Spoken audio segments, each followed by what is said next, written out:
欢迎收看老挝新闻。今天是2026年7月23日星期四，佛历闰8月上初八，万象多云转小雨，25到32摄氏度。今天的主要内容有外汇牌价、股市行情、黄金报价、燃油价格以及时事要闻。首先来关注外汇。根据老挝外贸银行最新公布的今日外汇价格，美元的银行买入价为22,477基普，与上一个交易日持平。泰铢的银行买入价为672.76基普，较上一个交易日下跌 0.12 基普，跌幅 0.02%。人民币的银行买入价为3262基普，与上一个交易日持平。再来关注股市行情。昨日老挝证券市场呈微涨震荡走势，综合指数收于 1323.24 点，较前一交易日上涨 5.22 点，涨幅为 0.40%。全天大盘开盘报 1310.52 点，最高触及 1344.43 点，最低探至 1310.52 点。全市场成交总量为169万股，总成交金额为 21.85 亿基普。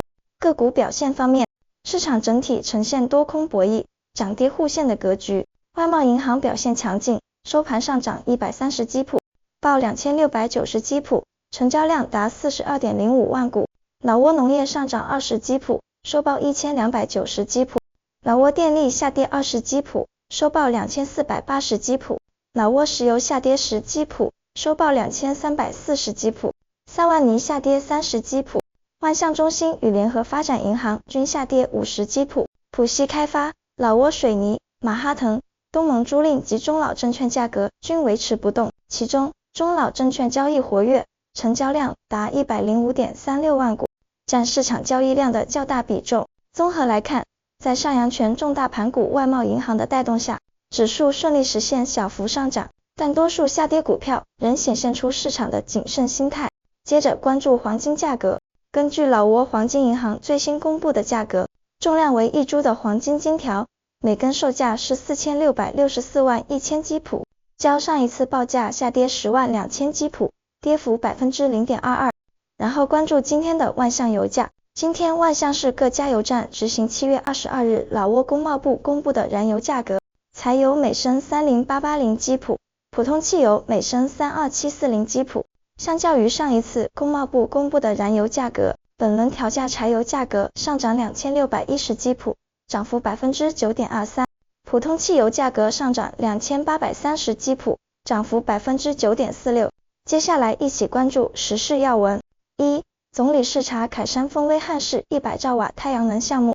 7月21日，总理宋塞西潘敦率团视察沙湾拿吉省凯山峰威汉市的100兆瓦太阳能发电项目。该项目是政府12个重点项目之一，占地158公顷，所产电力将供当地使用，并并入国家电网。宋塞西潘敦指示，项目建设需避免占用农用地，以保障粮食生产，鼓励使用老挝国产太阳能板，以支持国货，提倡综合利用土地，如种草养畜，要求地方政府与项目方协同发展社区，带动就业与基建，切实提高人民生活水平。2.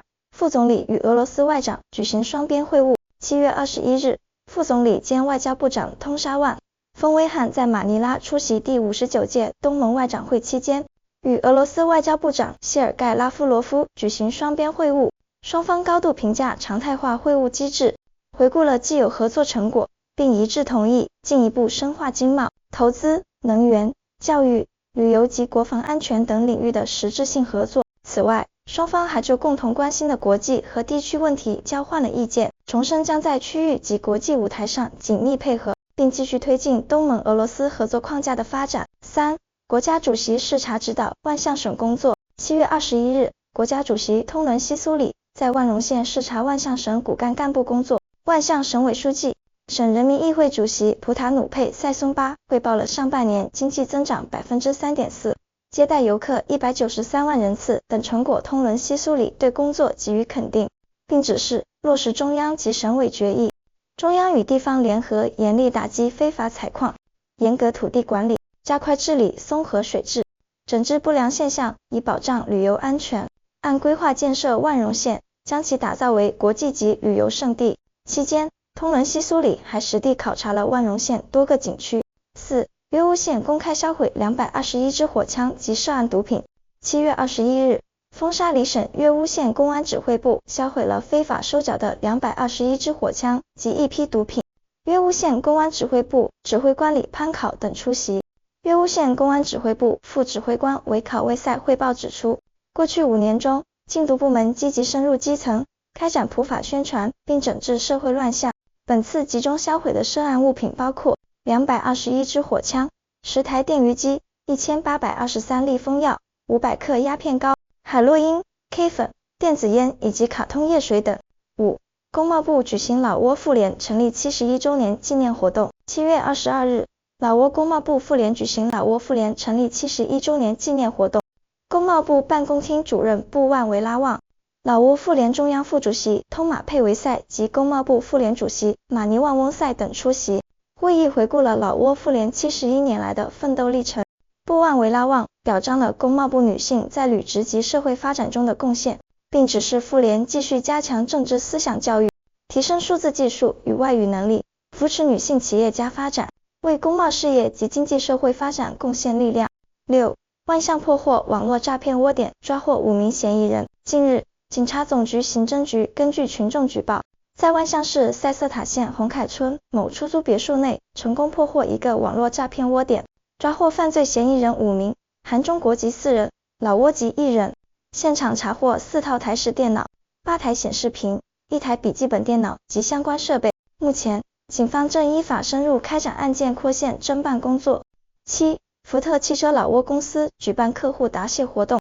7月18日，福特汽车老挝昆塔分公司成功举办客户答谢会，活动现场气氛温馨，车主们共同交流用车体验，主办方分享了安全驾驶与车辆科学保养技巧，并通过互动问答为客户深度解答车辆配置使用疑问。此外，现场还安排了丰富活动及家电抽奖环节。福特汽车老挝昆塔分公司向参会客户表达了诚挚感谢，并表示将继续提供优质服务，做车主值得信赖的出行伙伴。8. 世贸那加 U11 足球队在中国白洋淀杯斩获3连胜。7月22日，老挝世贸那加足球队在中国举行的2026年白洋淀杯比赛中，以4-0战胜上海杨浦足球队，斩获3连胜。在前3轮小组赛中，该队先后以5-0击败青岛海牛、5-1战胜延吉体校、4-0大胜上海杨浦足球队，3战全胜积9分，轰入14球，暂列小组第1。以上就是今天的老挝新闻，欢迎点赞、评论和订阅，我们明天见。